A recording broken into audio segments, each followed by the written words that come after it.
Hello to everyone. I appreciate you coming here. It's the third day at 5 p.m. It's really hard to be concentrated at this moment, probably.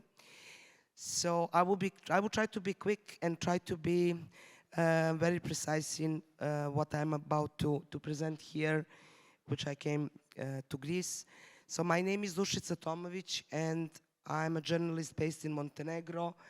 I'm the editor of the media called BalkanInsight, which is a regional media in the Balkans reporting from 16 countries right now, from Southeast Europe, but also from Central Europe. Can I just move a bit from this? Yeah. Sorry.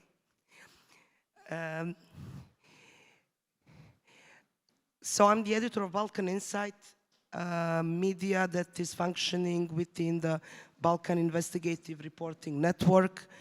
It's an online publication in English, and I will be trying to present what we are start doing like 4 years ago, trying to have more engaging journalism in the Balkans and to start working with local media.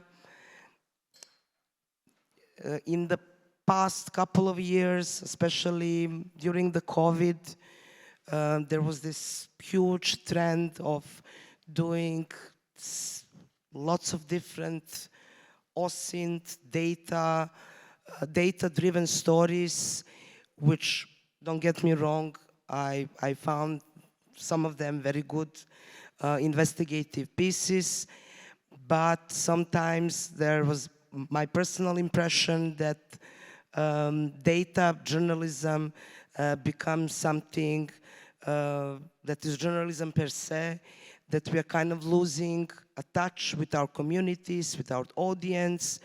We are losing a touch with the people we actually do this job for. And after a series of conversations we were having within our network, we started to do something slightly different, which we believe could be a very successful story for a lot of media in the Balkans, creating a special tool that can be used for engaging journalism. So the overall purpose was how to reconnect with our communities, with our audience, and also to find out better and to reflect in our stories what is happening not only in the capital cities of the countries we are reporting, but also throughout the countries in our region.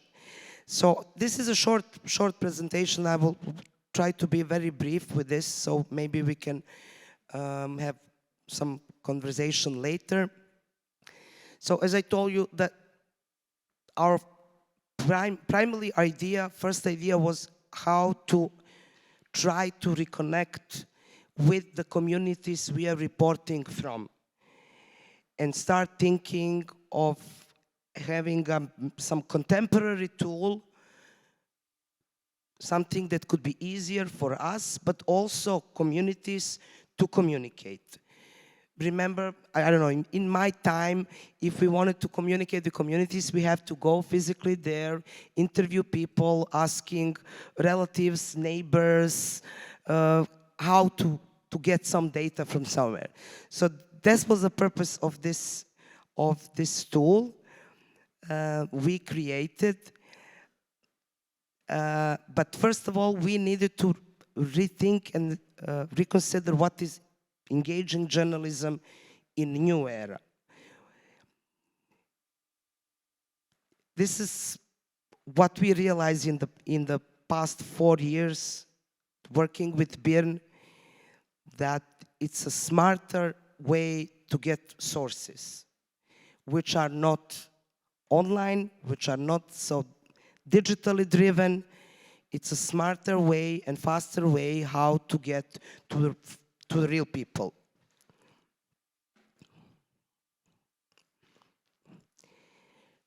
For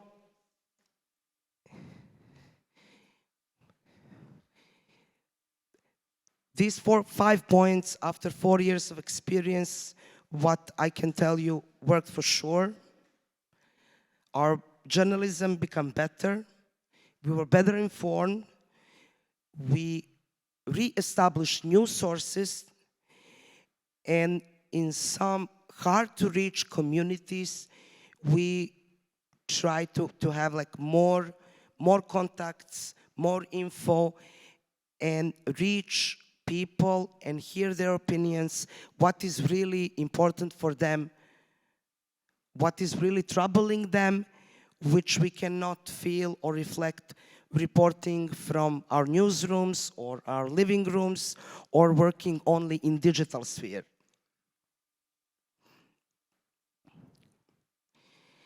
So this is a very simple, basic map. Our stories that we are producing within this, how to say, like a new approach, are community-based. They rose from the communities. Then there is a regular journalism, and then there is a special tool or the way we are communicating with them after the publishing. Create this good circle of trust that we are trying to establish with the communities throughout the region.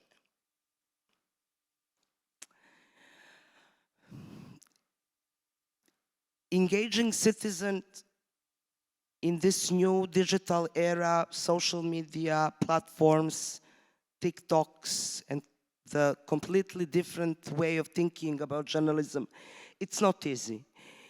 It's something that needs to be very well planned, think through, and it's very slow.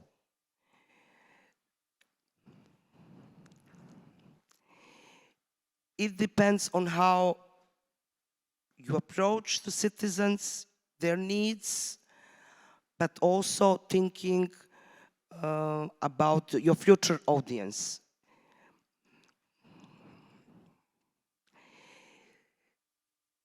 In BIRN, we understood that what we thought previously, that citizen engagement, think that we will kind of educate citizens for doing journalism. That is not what is happening, or something that is very easy to achieve. So after 4 years of experience, citizen engagement and audience engagement are not the same stuff, and citizen engagement and citizen journalism is definitely not the same stuff. Through this approach, there is an extra layer of work for every newsroom or every media dealing with this approach, to fact check, to do a proper conversation with citizens in order to have good data, good information, something that can eventually be a good investigative story. The key point is the third one, that we were trying to do this together with citizens, not only report about them.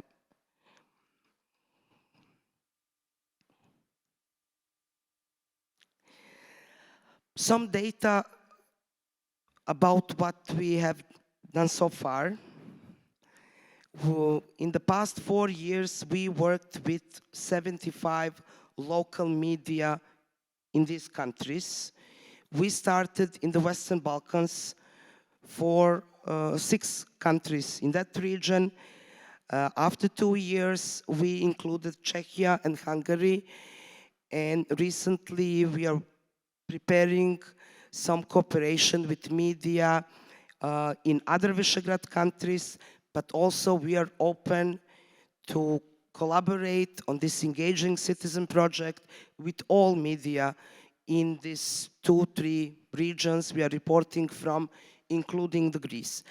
At the end of this presentation, I will leave my contact if anyone is interested to use this tool, to be engaged in some collaboration, working on a story. It doesn't have to be something project-wise or donor-based. It could be a simple, good story idea, and we can work together.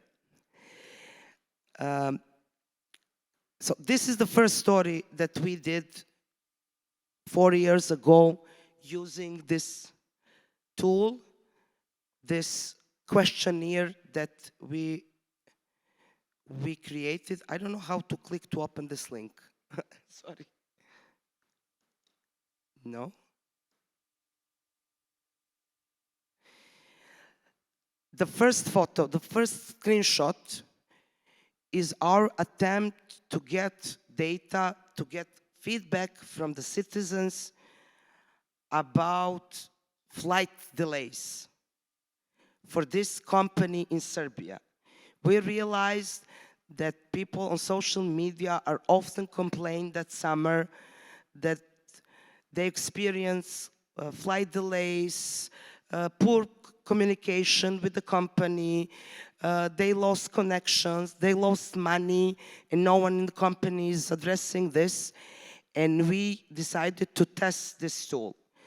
So we asked them create a questionnaire and ask them to send us evidence, to send us comments, to send everything they experience with the company so we can make a story, a simple news story. But we were inexperienced with creating this questionnaire. And the first comment we got when we posted this call on social media, that it's easier to open a company in Serbia than to answer our survey. The questions were more complex. But after 3 weeks, we received more than thousands, not only comments, but screenshots of the flight tickets, about the communication, email exchange with the company, which was basically enough to determine a pattern for this company in Serbia, what is happening with their flights, why they're late. It opened a completely new story. We didn't expect that something has changed in the functioning of this company after it was privatized, sold to another company, that they lost some advantages the previous company owner had, that now they have different time schedules. Eventually, we published an investigative story, something that was originally started as an idea to have a news. But I would like to show you how the questionnaire looks like, but I don't know how to open that. Can someone help me? Yeah, how to open the link here.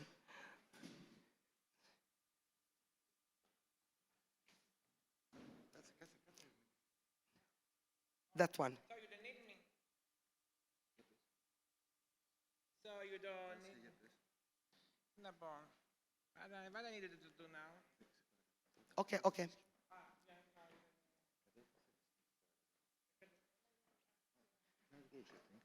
Yeah.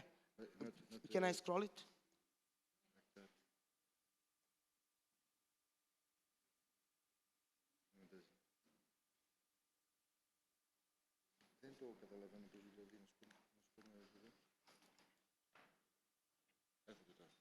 Okay.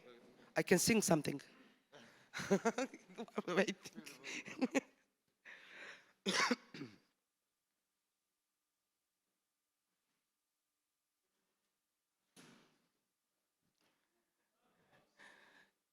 How can I scroll? Okay. Just for the slides. Is there something we can do from the control room upstairs? No, never mind. So I will have to explain that they will try to imagine that there is a scroll to show a question here. Oh, there is a scroll.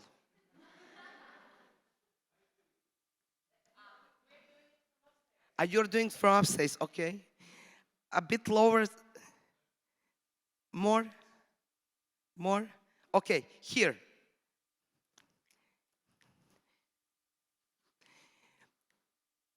Perfect.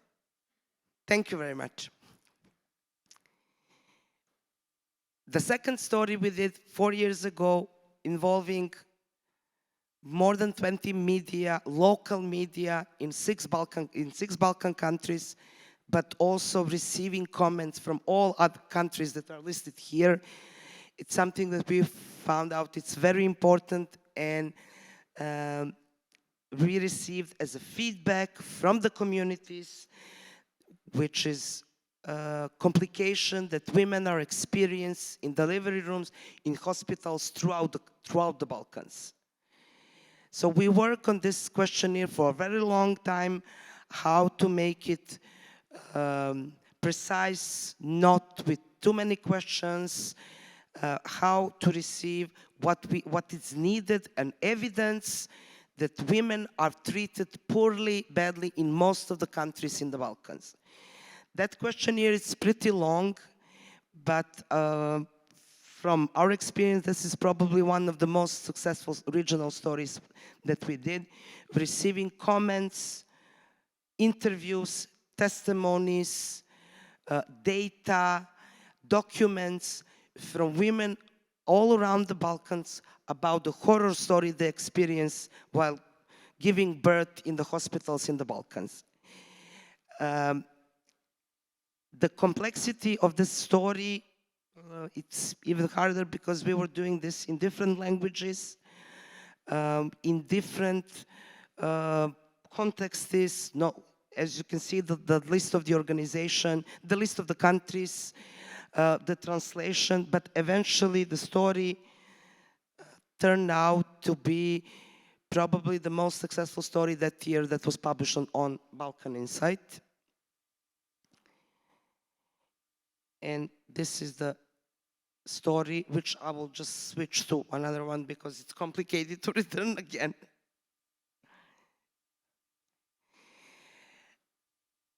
The second story, we work with local media organization in the Balkans. It's about how kids are using TikTok and whether the parents and teacher are aware what kids or young people are doing there, the amount of time they're spending, and what type of content they're watching, sharing, what type of content is influencing them. So we worked on this questionnaire together with 18 local media organizations in the Balkans. First of all, in some pre-research, how to frame the questions, how to make it simple, how to communicate with parents and teachers, NGO organization, in order to get the best insight on what the youth and the children are doing on social media. That was a very challenging process for us. First of all, because we could not interview kids through this process. In BIRN and with other organizations, we are very strict in using these type of questionnaires or call-outs for underage, so we need to do alternative ways to interview children with consent from the parents, but at least we received a very good investigative material from parents, from teacher associations, from school, from experts, and this story was probably the most republished BalkanInsight story in that period. This is a current story we are working on. My dear colleague Eleni is here. That's her story. We are now doing a regional story on loneliness epidemic. We want to hear people, community, how they are dealing with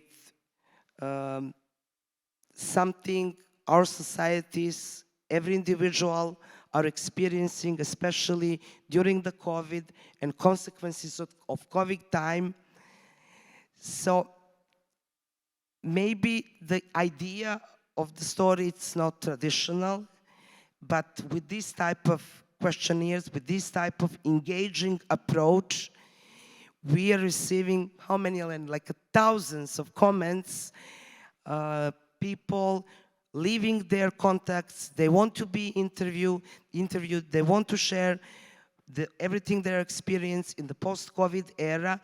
So we are hoping that probably during this month we will publish another regional investigation from this topic. A short one.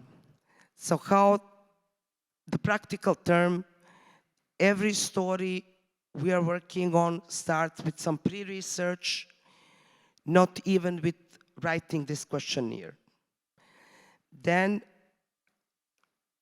writing a question, it's also a very complex stuff for us because this is not a regular survey.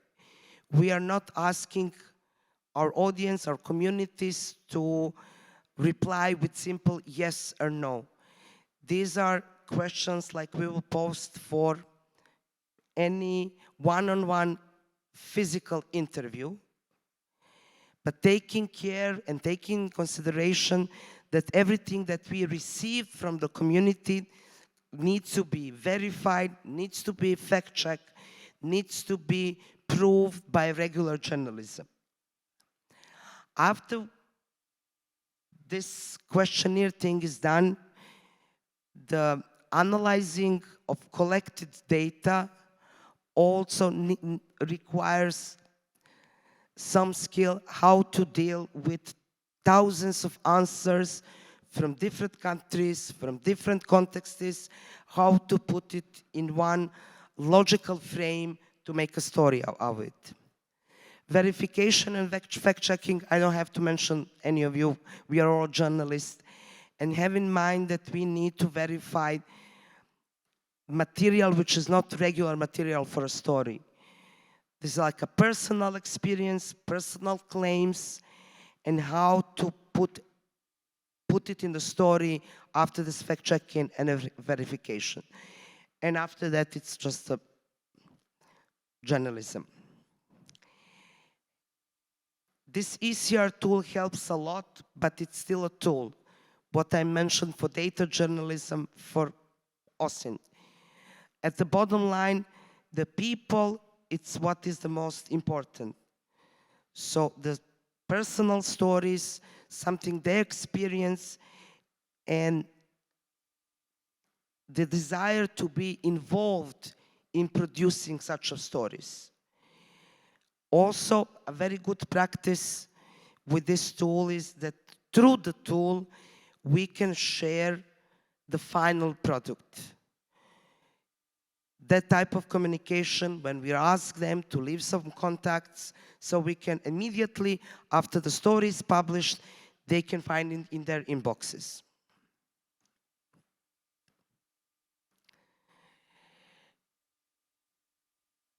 There are some side effects of this type of engaging journalism tool, that sometimes the great response or the high numbers doesn't mean that the quality material for a good story is collected. My colleagues who are here also from BIRN, they know that sometimes we needed to extend the deadlines, to repeat, to make another like a follow-up questionnaire or some shorter version of it just to get something which is a good material for an investigative story. But at the end, the bottom line is that citizen engagement leads to a bigger impact. I can tell you that some local media we worked with 4 years ago or 3 years ago in Balkan countries, they received like 300 or 400% increase in visits after start using this tool. We are still talking about small numbers. I'm not talking about big mainstream media, but small quality newsrooms dealing with investigative journalism. After using this tool, they see really significant changes in reach, in visits, but also in citizens approaching them more often, offering some leads, some leaked documents after they start using this tool. I'm in red, so I will be very short. If anyone wants to use this, please contact us, but be prepared that not every engaging citizen tool or engaging is a successful story. Be prepared that some of the ideas that we as journalists think they are very important, they're relevant, citizens or our audience just simply don't care. So you need to test because to see what works and to see whether you're on a good track with believing what is important for your audience. So this is my contact. Please be free to contact me anytime. Unfortunately, I'm always online. Please follow BalkanInsight and BIRN. We have lots of opportunities and some project opportunities and grant opportunities for media from the Balkans and other regions for this particular engaging journalism, and we can work together if you're interested. Any questions in 4 minutes?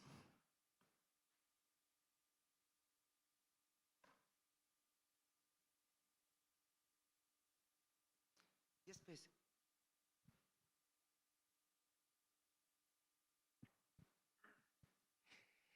Did you ever had trolls using one of you? Do you ever had at least one case of trolls using at least all you servers to use fake reviews as well? And yes, was good filtered out or was good counted in the end? Yes, we had it even in the first month of use this in Macedonia.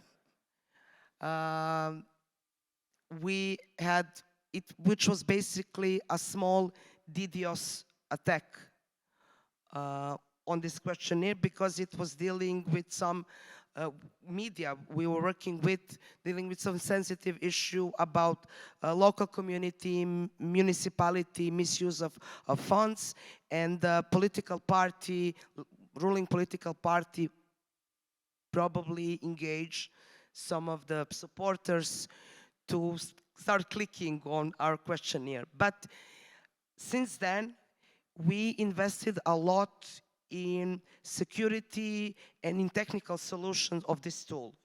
Now we are doing a third update, especially dealing with security and dealing with protection of the data, especially personal data citizens are leaving in the questionnaire, because for some of them we ask their emails, some contact information in order to be, if they want to be contacted further. So the third updated version of the questionnaire will be ready very soon, especially dealing with the security and this technical protection. Yes. Good evening, thank you. My name is Sofia Nitti. I'm a freelancer. I'm based in Trieste at the moment. I was curious to hear more about how you can fact check and verify the information you collect, especially since many topics are very sensitive and private. And if there is some like mandatory information that the person has to release, and like, I don't know, maybe email address, is this mandatory or not? And yeah, how can you verify this? Yeah. So these are the questions we were asking ourselves when the tool was technically developed, how we can proceed with that like a small newsroom. That's why we opt to work with local media. Because we are regional Balkan media, but we have partner media organizations or journalists on the ground. So there are no mandatory questions, especially not when it comes to personal data. There is only one, like an open field question when people are asked if they want to leave us an email so our journalists can contact them, but no mandatory, any personal data, nothing. Lots of other questions are posed like this. We are offering, so it's not yes or no, yes or no, yes or no. So if we want to ask what type of bad experience you had in the hospital, we opt for proposing answers. So for us, it's easier to sort this type of material. But then at the end, this is only a tool. This is only a first step to a story. We need to engage like in traditional journalism, like traditional men. If some hospital is mentioned by lots of responders, then we will have to do traditional journalism. Go there, try to verify, ask them, challenge them with the question. So this is only a first step to something which will lead to an investigative story. In some cases, through this tool, we receive a very good, like leak material, documents, photos. But then again, we need to engage in traditional journalistic techniques to verify all that. I think we are done. We don't have time for more questions. No? One more? Sure. Okay, one more. My name is Rachel Hamada. I'm from the Bureau of Investigative Journalism. Thanks for sharing. It's really interesting to kind of hear about the stories you've been working on. You mentioned in your kind of chart that you obviously involve communities in kind of story gathering in the first place. But how do you take your stories back out into communities kind of after you've published? So through the tool, there is a simple question. Do you want to be notified when this story is published? And people are nice and they say yes. That doesn't mean they're really sorry. But in a lot of cases when we have important investigation for local community, sometimes we organize a small gathering or small panel to return to say, okay, after 3 weeks or after 2 months, this is what we realized, there was some changing. So we are returning to the spot with them to have this type of conversation post-festum after the story is published. Thank you very much. Again, my email, contact me.